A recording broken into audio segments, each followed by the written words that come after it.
Hello students, welcome to my YouTube channel maths by Shubham sir.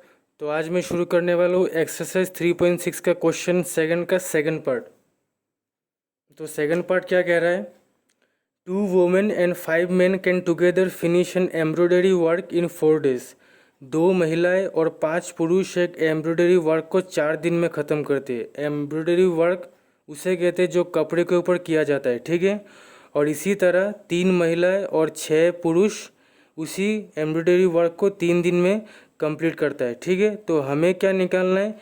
एक महिला उस पूरे टोटल वर्क को कितने दिन में कंप्लीट कर सकता है और उसी तरह एक पुरुष उस टोटल वर्क को कितने दिन में कंप्लीट कर सकता है, ठीक है। तो जो भी हमें निकालने दिया है उसको हम लेट कर लेंगे, ठीक है।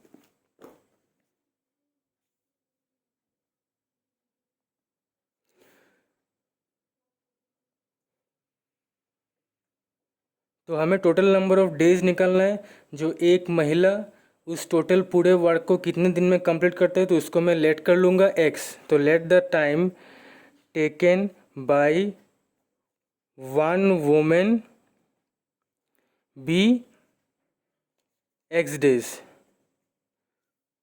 इसी तरह the time taken by 1 man be y days। ठीक है। मैंने लेट के लिए जो एक महिला उस पूरे काम को कंप्लीट करने में कितना दिन लेते हैं x days, और एक पुरुष उस पूरे काम को कंप्लीट करने में कितना दिन लेता है y days। ठीक है, हमें क्वेश्चन में यही निकालना है, ठीक है। तो क्वेश्चन को आगे सॉल्व करने से पहले एक वर्क से रिलेटेड कॉन्सेप्ट को अच्छे से समझ लेते हैं, ठीक है। तो मैं यहाँ पे इस पेज में मैं समझाता हूँ, ठीक है। तो 5 पेजेस 5 डेज। मान लो हमें वर्क दिया है 5 पेजेस राइटिंग करना है कितने दिन में? 5 डेज में। तो एक दिन में कितना काम होगा? एक दिन में हम लोग कितना पेज लिख सके? एक पेज। हमें वर्क दिया है 5 पेज लिखना है और टोटल नंबर ऑफ डेज कितना दिया? 5 दिन। 5 पेज 5 दिन में लिखना है, ठीक है। तो एक दिन में हम लोग कितना पेज लिख सकेंगे? एक पेज। तो एक दिन का जो वर्क डन होगा वो क्या होगा? 1/5 होगा। ये हो गया। एक दिन में हम लोग एक पेज लिखेंगे और टोटल नंबर ऑफ जो डेज होगा वो हमेशा याद रखना डेनोमिनेटर में होगा, ठीक है। जो टोटल नंबर ऑफ डेज होगा वो हमेशा डेनोमिनेटर में होगा। एक और एग्जांपल ले लो। सपोज दिया है 15 पेजेस 15 डेज। हमें वर्क दिया है 15 पेजेस लिखना है कितने दिन में? 15 डेज में, ठीक है। तो एक दिन का जो वर्क डन होगा वो क्या होगा? 1/15 होगा। ये 1 क्या हो गया? हमने एक दिन में कितना पेज लिखा है, और ये 15 क्या हो गया? टोटल नंबर ऑफ डेज, ठीक है। जो टोटल नंबर ऑफ डेज होगा वो हमेशा नीचे होगा, ठीक है। तो इसी कॉन्सेप्ट को हमें यहाँ यूज़ करना है, ठीक है। तो यहाँ पे मैं लिख लूँगा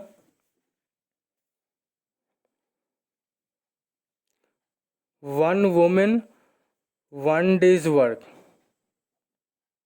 1 डेज वर्क। एक महिला एक दिन में कितना काम करती है?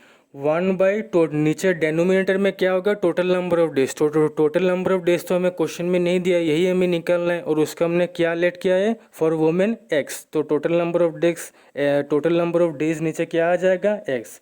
इसी तरह एक पुरुष का एक दिन का काम कितना होगा?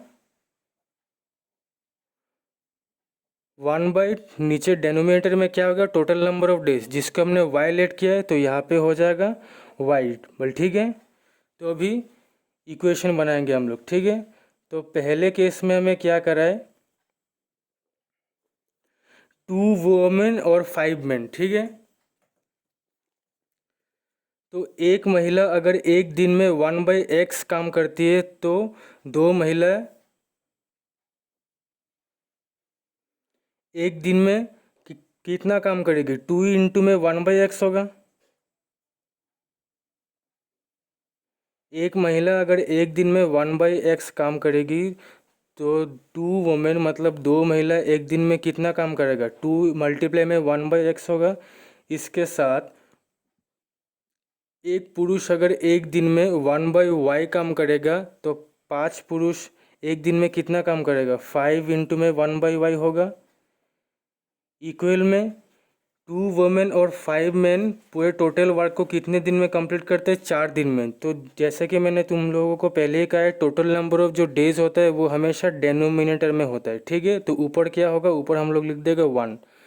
तो ये हम लोगों का हो गया इक्वेशन 1। इसी तरह से इक्वेशन 2 भी बनाना है, ठीक है। तो दूसरे कंडीशन में हमें क्या कह रहा है, 3 वुमेन एंड 6 मेन। तो एक महिला अगर एक दिन में 1/x काम करती है तो 3 महिला एक दिन में कितना काम करेगी, 3 इंटू में 1/x होगा।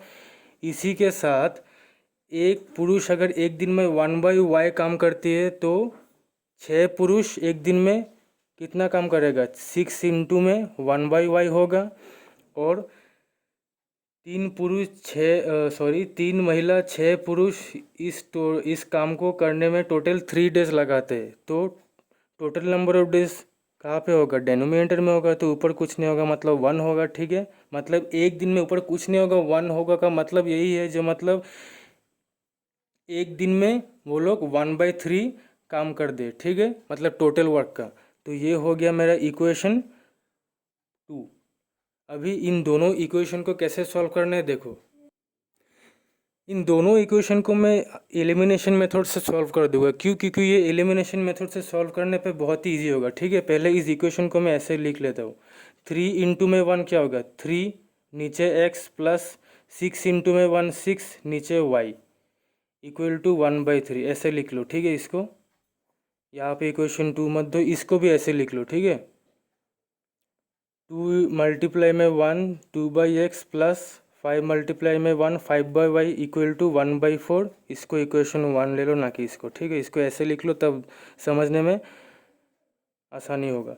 अभी देखो इन दोनों इक्वेशन को मैं एलिमिनेशन मेथड से सॉल्व करूँगा, ठीक है। अभी इन दोनों के एलिमिनेशन मेथड से सॉल्व कैसे करूँगा, ध्यान से देखो। अभी एलिमिनेशन मेथड में हमें क्या करना होता है, एक काम करता हूँ मैं, इन दोनों इक्वेशन को मैं यहाँ पे लिख लेता हूँ, ठीक है।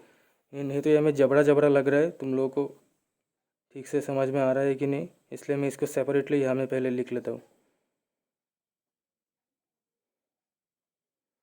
ये था मेरा इक्वेशन फर्स्ट, और दूसरा इक्वेशन था 3/x plus 6/y equal to 1/3। अभी इन दोनों को मैं एलिमिनेशन मेथड से कैसे सॉल्व करूँगा। एलिमिनेशन मेथड में हमें क्या करना होता है, x या y वाले टर्म को सेम करके एलिमिनेट मतलब काट देना होता है।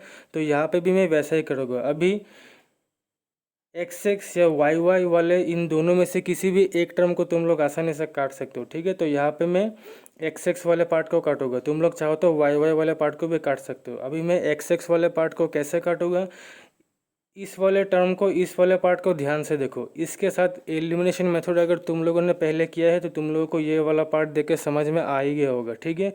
यहाँ पे मैं अगर 2 के साथ 3 मल्टीप्लाई कर दूँ तो ये क्या हो जाएगा, 6 हो जाएगा। और ऐसे ही यहाँ पे 3 के साथ मैं अगर 2 मल्टीप्लाई कर दूँ तो ये क्या हो जाएगा, 6। तो ये भी 6/x, ये भी 6/x, आराम से ये कट जाएगा। और अगर तुम लोग y वाले टर्म को काटना चाहते हो तो 5 के साथ 6 मल्टीप्लाई कर दो तो 30 हो जाएगा। और यहाँ पे 6 के साथ 5 मल्टीप्लाई करो तो ये भी 30 हो जाएगा। तो इसको भी काट सकते हो, इन दोनों में से किसी भी एक को काट दो, ठीक है, आंसर निकल जाएगा।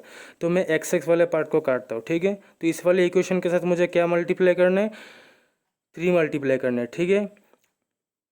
और हमेशा याद रखना, जो भी मल्टीप्लाई करो दोनों साइड मल्टीप्लाई करो, ठीक है। लेफ्ट हैंड साइड से भी मल्टीप्लाई करो, राइट हैंड साइड में भी मल्टीप्लाई करो। एक साइड मल्टीप्लाई करने से हम लोग का जो इक्वेशन है वो गलत हो जाता है, ठीक है। तो इस वाले इक्वेशन के साथ मैं 3 मल्टीप्लाई करूँगा और इस वाले के साथ मैं 2 मल्टीप्लाई करूँगा, तभी ये दोनों 6 होगा, ठीक है। अभी पहले वाले इक्वेशन के साथ में 3 मल्टीप्लाई करने से तो पहले होगा 6/x plus 3 5 15y equal to 3 1 3 और नीचे 4 है, ठीक है। तो पहले वाले के साथ मैंने मल्टीप्लाई किया 3, दूसरे वाले के साथ मैं 2 मल्टीप्लाई करूँगा तभी ये 6 होगा, ठीक है। तो 2 मल्टीप्लाई करने पे ये 6x प्लस उसके साथ 2 6 12y इक्वल टू 2 1 2 और नीचे 3। तो इक्वेशन 2 के साथ मैंने मल्टीप्लाई किया 2। अभी कुछ नहीं करना है, सिर्फ साइन पलट दो। यहाँ पे प्लस है तो ये माइनस, यहाँ पे प्लस है ये माइनस, और यहाँ पे भी प्लस है तो ये माइनस। ये तो आराम से कट जाएगा, ठीक है। Plus minus minus 6x cut गया, और ये प्लस माइनस माइनस, तो इन दोनों को यहाँ पे तो माइनस नहीं कर सकते, इसलिए इन दोनों को यहाँ पे उतार दो, ठीक है। तो 15y minus 12y equal to, यहाँ पे भी प्लस माइनस माइनस, तो इन दोनों को भी यहाँ पे माइनस नहीं कर सकते, इसलिए इन दोनों को भी यहाँ पे उतार दो, ठीक है। पहले 3/4, उसके बाद माइनस 2/3। अब ये क्या करना है, जस्ट एलसीएम करना है। तो इन दोनों का डेनोमिनेटर सेम है, तो यहाँ पे y होगा, तो डेनोमिनेटर सेम होने से न्यूमरेटर में जो भी होता है उसको एज इट इज़ ऊपर लिख देना होता है, तुम लोगों को ये पता ही होगा। तो 15 माइनस 12 ऊपर, और इन दोनों का एलसीएम करने से होगा 12, तो 4 3 ज़ा 12, 3 3 ज़ा 9, माइनस 3 4 ज़ा 12, 4 2 ज़ा 8, ठीक है। उसके बाद 15 माइनस 12 होगा 3, नीचे y इक्वल टू 9 माइनस 8 1, नीचे 12। तो अभी क्या करना है, मैंने तुम लोगों को पिछले वाले वीडियो में भी, मैंने तुम लोगों को पिछले वाले मतलब बहुत सारे वीडियोस में तुम लोगों को मैंने बताया। अभी यहाँ पे 3/y इक्वल टू 1/12 है, और यहाँ पे 1/12 है, तो ये तो इससे नहीं कटने वाला है, यहाँ पे तो ये काटने मतलब काटा काटे नहीं जाएगा। तो जब कुछ ऑप्शन नहीं बचता है तो क्या करना होता है, तुम लोग को पता ही है, क्रॉस मल्टीप्लाई करना होता है, ठीक है। तो इसको सिंपली क्रॉस मल्टीप्लाई करना है, ठीक है। y इंटू 1 क्या हो जाएगा, y इक्वल टू 12 3 जा 36, ठीक है। 36 क्या होगा, डेज होगा, ठीक है। अभी इस y को इक्वेशन 1 या इक्वेशन 2 किसी भी इक्वेशन में पुट कर दो, x का वैल्यू भी निकल जाएगा, ठीक है। तो putting y in 1 we get, तो पहला वाला इक्वेशन क्या था, 2x plus 5y equal to 1/4। तो 2/x प्लस 5/y का जो वैल्यू है वो है 36, तो y के जगह पे मैं 36 लिख दूंगा इक्वल टू 1/4। अभी ये 5/36 जो है इसको मैं लेफ्ट हैंड साइड से राइट हैंड साइड लेके चला जाऊँगा, ठीक है। क्योंकि इस साइड तो वेरिएबल है, तो इस साइड रख के कोई फ़ायदा होने वाला नहीं है, इसलिए मैं इसको इस तरफ लेके जाऊँगा। तो इस तरफ 1/4 पहले से था, 5/36 राइट हैंड साइड में जाने के बाद साइन पलट जाएगा इसका, तो ये माइनस 5/36। अभी तुम लोगों को समझ में आ गया होगा क्या करना है क्या नहीं करना है। इन दोनों का एलसीएम करना है, तो 4 और 36 का एलसीएम करने से 36 ही होगा। तो 4 9 ज़ा 36, मतलब 36 डिवाइड बाई 4 क्या होगा 9, और 9 मल्टीप्लाई में जो भी न्यूमरेटर में होगा, तो 9 इंटू 1 9, माइनस 36 1 ज़ा 36, 1 5 ज़ा 5। तो 2/x इक्वल टू 9 माइनस 5 4, नीचे 36, तो 4 1 ज़ा 4, 4 9 ज़ा 36। अभी यहाँ पे भी हमें वही क्रॉस मल्टीप्लाई कर देना है, ठीक है।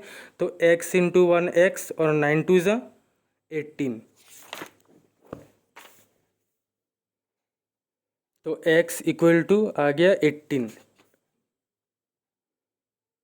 तो अभी यहाँ पे मैं लिख दूँगा टाइम टेकन बाय 1 वुमेन और टाइम टेकन बाय 1 मैन। एक महिला उस एम्ब्रॉयडरी वर्क को ख़त्म करने में टोटल कितना दिन लेता है, उसको हमने क्या लेट किया रहा, x लेट किया रहा, और x का वैल्यू हम लोगों का क्या आया 18 आया, तो यहाँ में क्या होगा 18 डेज। और इसी तरह एक पुरुष उस पूरे टोटल वर्क को कंप्लीट करने में कितना दिन लेता है, उसको हमने क्या लेट किया रहा, y लेट किया रहा, और y का वैल्यू क्या आया 36, तो यहाँ पे हो जाएगा 36, ठीक है। तो ये हो जाएगा हम लोगों का आंसर। तो अगर वीडियो पसंद है तो अपने दोस्तों के साथ शेयर करना, और ज़्यादा से ज़्यादा चैनल को सब्सक्राइब करते हुए ज़रूर जाना, ठीक है। तो मिलते हैं अगले वीडियो पर।